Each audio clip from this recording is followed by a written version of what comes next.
ജസ്സയുടെ പുത്രനായ ദാവീദിൽ എൻ്റെ ഹൃദയത്തിൽ ഇണങ്ങിയ മനുഷ്യനെ ഞാൻ കണ്ടെത്തി. അവൻ എൻ്റെ ഹിതം നിറവേറ്റും. അപ്പോസ്തല പ്രവർത്തനം 13-ാം അധ്യായം 22-23 തിരുവചനങ്ങൾ. ആട്ടിടയനായ ബാലനായ ദാവീദിനെ നോക്കി ദൈവം പറയുകയാണ്, എൻ്റെ ഹൃദയത്തിൽ ഇണങ്ങിയ മനുഷ്യൻ, അവൻ എൻ്റെ ഹിതം നിറവേറ്റും. ദാവീദ് എങ്ങനെയാണ് ദൈവത്തിൻ്റെ ഹൃദയത്തിൽ ഇണങ്ങിയ മനുഷ്യനായിട്ട് മാറിയത്? ദാവീദ് എന്തു ചെയ്താലും ദൈവത്തോട് ആലോചന ചോദിക്കും, ദൈവത്തോട് ആരായും.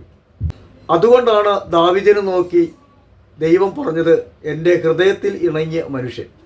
ദൈവത്തിൻ്റെ ഇഷ്ടം പ്രവർത്തിക്കുന്ന, ദൈവഹിതം പ്രവർത്തിക്കുന്ന വ്യക്തികളായിട്ട് മാറുമ്പോൾ ദൈവത്തിൻ്റെ ഹൃദയത്തിൽ ഇണങ്ങിയ മനുഷ്യരായിട്ട് മാറും.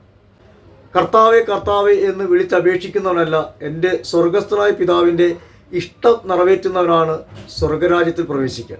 വിശുദ്ധ മത്തായിയുടെ സുവിശേഷം 7-ാം അധ്യായം 21-ാം തിരുവചനം.